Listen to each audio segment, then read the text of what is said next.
വാപ്പാനുള്ള കടമയാണ്. വാപ്പാക്ക് എന്റെ പേര് എന്തേ കടമയുണ്ടോ? ആ ഉണ്ട്, ഒന്ന് പറഞ്ഞു. ഇതിനാണ് ചർച്ച. അപ്പൊ ആദ്യമായി പറഞ്ഞ അയന്തൊക്കെ ഉമ്മഹു, ഉമ്മയെ മുത്തക്കിയാക്കേണ്ട ഉത്തരവാദിത്വം വാപ്പാക്കാണ്. അയന്തൊക്കെ ഉമ്മഹു, ഓ റെഡി. അടുത്ത എന്താണ്? നിനക്ക് നല്ല പേരുണ്ടോ? ചില ആൾക്കാർ പറയും പേരെന്തിരിക്കുന്നു, പേരെന്തോ ആയിക്കോട്ടെ. അത് ഒട്ടത്തര അറിയാത്തോണ്ടാ, വിവരക്കേടുകൊണ്ടാ. ഹദീസിൽ എവിടെ നോക്കിയാലും എപ്പോ നല്ല പേരിടാനാണ് പറയുന്നത്. ഹദീസിൽ നോക്കിയാൽ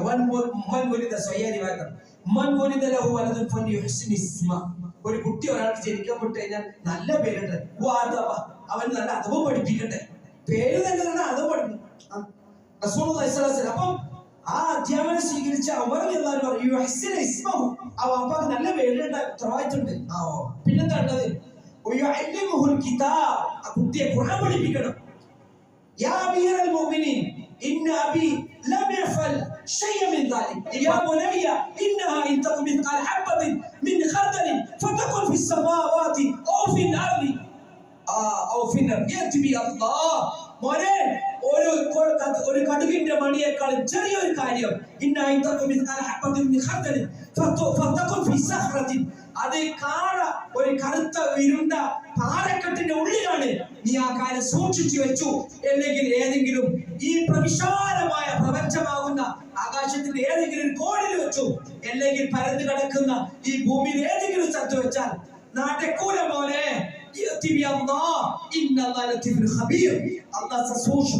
നല്ല രീതിയിൽ അറിയുന്നവരാണ്, സൂക്ഷ്മ പരിജ്ഞാനിയാണ് അല്ലാഹു.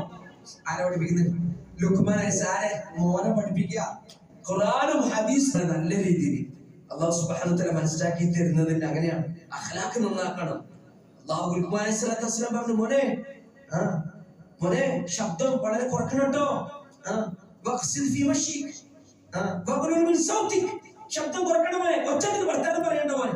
നല്ല സ്വഭാവമല്ല, നല്ല സ്വഭാവമാണ് ആൾക്കാർക്ക് ഇടങ്ങാറ് വന്നത്.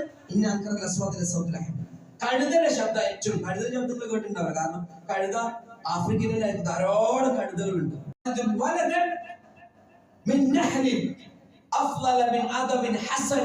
നല്ല മര്യാദകൾ പഠിപ്പിക്കുന്നതിനേക്കാൾ വലിയൊരു സമ്മാനം ഒരു വാപ്പി കൊടുക്കുന്നില്ല. ഒരു വാപ്പ കൊടുക്കുന്ന ഏറ്റവും വലിയ സമ്മാനം നല്ല മര്യാദ പഠിപ്പിക്കല. മര്യാദ പഠിപ്പിക്കണം നമ്മുടെ കുട്ടികളെ. സുബ്ഹാനല്ലാഹ്. സമ്മാനം നമ്മൾ ആലോചിച്ച് നോക്കണം. കുട്ടികൾ നമ്മൾ സാധാരണ ചെറിയ കുട്ടികൾ നമ്മൾ എന്താ പറയാ? ഉമ്മമാരെ അധികം പ്രശ്നക്കാര്. ഉമ്മമാരെ പാവങ്ങൾ അവരെ അറിയില്ല, സ്നേഹം കൊണ്ടാണ്. നിങ്ങളെന്തിനാ വെറുതെ പറഞ്ഞ ചെറുതല്ലേ? അവിടെ എന്താ നിങ്ങളെ വർത്താനം കേട്ടാ വിചാരിക്കും ഒരു ചെറുതല്ലേ. വലുതായി പറയും ഒറ്റ ചെറുതാ പറ്റാം വലിയ കുട്ടിയല്ലേ. നിങ്ങൾ ഇങ്ങനെ പറയുന്നതിനാ നടന്ന അത് ചെറുതിലും പറയുന്നത് വലുതിലും പറയാൻ പാടില്ല.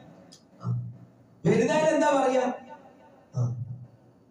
പറഞ്ഞതാ ഇന്ന അങ്കറൽ അസ്വദുൽ സൗത്തുൽ ഹമീദ്. ഏറ്റവും വൃത്തിയുടെ ശബ്ദം. അവിടെ ശബ്ദം ഇടലേ വലിയ കാര്യം മനസ്സിലാക്കേണ്ടതെന്ന് അല്ലാഹ് പറയുന്നത്. അവിടെ വില ശബ്ദം കുറക്കണം പോലെ. നടത്തത്തിൽ മിതത്വം പാലിക്കും പോലെ. ജനങ്ങളെ നേരെ അഹങ്കാരത്തിൽ കവളതിൽ നിൽക്കരുത്. പാടില്ല. വിനയത്തിൽ സ്വഭാവം പഠിപ്പിക്കാൻ അല്ലാഹു മക്കളെ നല്ല നല്ല സ്വഭാവം പഠിപ്പിക്കണം.